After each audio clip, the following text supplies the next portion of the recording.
වෛරය නම්, ක්‍රෝධය නම්, ඊර්ෂ්‍යාව නම්, කනස්සල්ල නම් අයියෝ මට වෙච්ච දේ මටමයි වෙන්නේ. එහෙමනම් ඒ වගේ දේවල්ම ඔබට ලැබෙන්න සලසනවා තව තවත්. ඒක නිසානේ කියන්නේ මටමයි වෙන්නේ කියලා අපේ පුතාලා කිව්ව ඉස්සරයි. ඔව් උඹටමයි වෙන්නේ. ඇයි? උඹේ හැටේ නිසා ඒවමයි දෙන්නේ. දුකින් කනගාටුවෙන් ඉන්න ඔබ නිරන්තරයෙන් කතා වෙනවා, හිතෙනවා.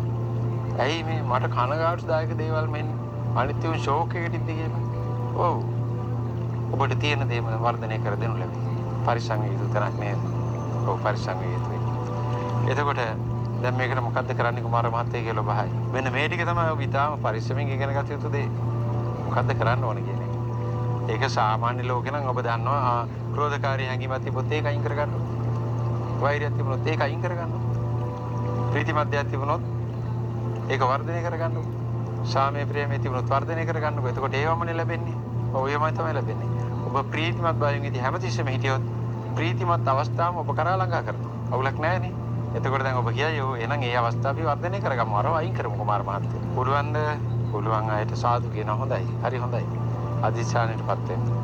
මම ඔබට අපූර්ව උපක්‍රමයක් කියලා දෙනවා. වහල ගිහිල්ලා. වටෙන් ගිහිල්ලා කියලා දෙන්නකො ලේසි ක්‍රමයක්. මම ඔබට කිව්වා මේ සඳහා මේ පණිවිඩය කියන්නේ හුස්ම ගැනීම රටාව කියලා. එයා තමයි මේ පණිවිඩය එතෙන්ට දෙන්නේ. අපි වේග වෙනස් කරමු ඉවරයි. හුස්ම ගැනීම රටාව වෙනස් කළා දැම්මාම වැඩේ ඉවරයි. අපි බලමු එතකොට ප්‍රීතිමත් ප්‍රේමණීය සාමකාමී තත්ත්වය. සියල්ල ලැබිච්ච හැමදේම ලැබිච්ච සමෘද්ධිමත් භාවය, සුවකාරක බල ශක්තිය, සෝය හැමදේම ලැබිලා ප්‍රීතිය, සාමය, ප්‍රේමය ලැබුණාම තියෙන හුස්ම ගැනීමේ රටාව ඉගෙන ගමු. වැඩේ ඉවරයි. අපි ඒ විදියට හුස්ම රටාවට පුරුදු වෙලා ඒකාරිම පණිවිඩය උඩට. එතකොට අපිට එනවා සාමයටත්, ප්‍රේමයටත්, ප්‍රීතියටත් අදාළ දේවල් මෙයා දෙනවා. ඒකට අපි හැම වහලා ගෙහුවම ලැබෙනවද? ඔව් ලැබෙනවා. ලැබෙනවා. හැබැයි ඒක කරන්න ඕනේ. ඒතර මොකද්ද කළ යුතු හුස්ම ගැනීම රටාව දැන් ඔයා දන්නවනේ. ප්‍රීතිමත් තත්වයකටපත් වෙච්ච භාවමය තත්වය ඇති කරගෙන හුස්ම ගන්න ඕනේ. මට සියල්ල ලැබිලා තියෙනවා. සුවය ලැබිලා ඉවරයි. ධනෙ ලැබිලා ඉවරයි. හැම සාර්ථක භාවයකම මට ලැබිලා ඉවරයි කියන තත්ත්වෙ හිතාගත්තොත් තමයි, හදවතට ගත්තොත් තමයි ඒ ගානට හුස්ම වැටෙන්නේ. ඒක අපූර්ව උපක්‍රමයක්. එතකොට තමයි අර සාමකාමී හුස්ම රටාව, ප්‍රේමණීය හුස්ම රටාව ඇති වෙන්නේ. එහෙනම් ඔබට මෙතන භාවය තත්ත්වය වෙනස් කරගන්න වෙනවා. හැබැයි ඉතින් එහෙ කිව්වට ඒක වෙනස් කරන්නත් අමාරුයි කුමාර මහත්තයා. හැමතිස්සෙම මේ ක්‍රෝධකාරීව එනවා, තෘෂ්ණාව එනවා, තව වෙන විලම්භීත ඒවා එනවනේ. එතකොට හුස්ම ගැන හිතලා මේවා නැති කරගන්න බෑනේ. ඔව් ඒක හරි අමාරුයි. වෙන උපක්‍රමයක් කරමු. කන පිටට කරමු. අපි හුස්ම රටාව ඉගෙනගෙන අපි හුස්ම රටාව ක්‍රියාත්මක කරමු. එහෙම අනිත් පැත්තට වැඩ කරනවානේ.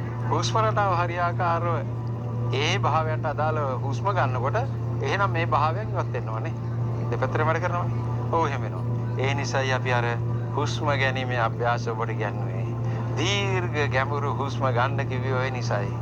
නිකන් ඉන්න හැම වෙලාවකම කලබලයෙන් තොරව හුස්ම ගන්න කිව්වේ. කලබලයෙන් තොර වෙනකොට දීර්ඝ ගැඹුරු හුස්ම ගන්නකොට ඊට අදාළව අනිත් පැත්තට වැඩේ සිද්ධ වෙනවා. ඔබේ අර තිබිච්ච ඇල්මවල් අයින් වෙනවා. ක්‍රෝධකාරී දේවල් සමතේටපත් වෙනවා. හිමින් භාවිතා බහුලී කතා. ඔන්න හුස්ම ගැනීමේ අභ්‍යාස ඉගෙන ගත්තාම සිද්ධ වෙන දේ. මේ පැත්ත මෙහෙ අයින් වෙලා යනකොට තව දුරටත් ඔබේ හුස්ම ගැනීමේ රටාව සියුම් වෙලා අන්න ප්‍රේමයට, සාමයට, ප්‍රීතියට අදාළ තත්ත්වයටපත් වුනහම රිටර්න් එක හෙන්දෙනවා. දැන් අපි කරන්න ඕන මොකද්ද? අපිට අපේ ක්‍රෝධය අයින් කරගන්න බැරි නම්, කලබලය නැති කරගන්න බැරි නම්, වෛරය නැති කරගන්න බැරි නම්, ඒ සඳහා අපි දාන ඩිටර්ජන්ට් එකක් තමයි හුස්ම රටාව. ඉතා පිරිසුදු, සාමකාමී, සැහැල්ලු හුස්ම ගැනීමේ රටාව. බුදුරජාණන් වහන්සේගේ දේශනේ තියෙනවා නේද හුස්ම ගැනීම ගැන අභ්‍යාස. මුනිවරයන් වහන්සේලා, ඍෂිවරයන් වහන්සේලා හුස්ම ගැනීම ගැන කතා කරනවා. මාත් අංකයකට කතා කරනවා හුස්ම ගැනීම. හුස්ම තමයි කතාව. ভাইබ්‍රේෂන්, ෆ්‍රීකවන්සිස් මේවා තමයි අපිව ඉදිරියට ගෙනියන්නේ, කවදා හරි නිර්වාණයට දක්වන්නේ. එහෙමනම් හුස්ම ගැනීමේ රටාව අපිට ඉතාම වටිනවා. හුස්ම ලොකු මෙහෙයක් අපිට කරනවා. අපිට ලොකු මෙහෙයක් ඉෂ්ට කර ගන්නත් පුළුවන්. ඔන්න තියෙනවා ක්‍රමය. ප්‍රාණයාම අභ්‍යාස කියලා දුන්නේ මේ නිසායි. හුස්ම ගැනීමේ අභ්‍යාස කියලා දුන්නේ මේ නිසායි. ඔබ ඉගෙන ගත යුතු දේ මෙන්න මේකයි. මේ මොහොතේ ඉඳලාම ඉගෙන ගන්න ලෙහෙසි ක්‍රමයක්. ඔබේ හුස්ම ගැනීමේ රටාව ක්‍රමක්‍රමයෙන් අන්න අර ශ්‍රේෂ්ඨ තත්ත්වයටපත් වෙනකොට, කලබලකාරී බවින් ඉවත් වෙනකොට, සැනසිරිදායක සහනශීලී හුස්මක් වැටෙනකොට, දවසට හුස්ම ගන්න වාර ගන්න පවා අඩු වෙනකොට ඔබේ කලබලකාරී ගතිය අඩු වෙනවා. ඒක දැනෙනවනේ. ඔව්. කලබලකාරී තත්ත්වයට හේතුව මනසයි. ඒකත් ඔබ දන්නවනේ. එහෙමනම් අනිත් පැත්තට අපි වැඩ කරගෙන මේ කලබලෙන් ඉවත් වෙනකොට මනසේ තියෙන කලබලකාරී ගතියත් අඩු වෙගෙන යනවා. එතකොට සැහැල්ලු ගතියක් ඇහෙනවා. මේ හුස්ම අභ්‍යාසය අපිට ලොකු සැහැල්ලුවක් එන දෙනවා. අන්න එතකොට ඔබේ තරහකාරයා ගැන තියෙන බැඳීම බුරුල් වෙනවා. කාලයක් යනකොට නිකම්ම දී වෙලා යන උගෙන් වැඩක් නැති වෙනවා. ඒ වගේමයි නුරුස්සන ස්වභාවය, ක්‍රෝධකාරී ස්වභාවය, වෛරී ස්වභාවය, තෘෂ්ණාධික ස්වභාවය මේ දේවල් හදවතේ බැඳිලා තියෙන බැම්ම බුරුල් කරන්න පුළුවන්කම තියෙනවා හුස්ම රටාවට.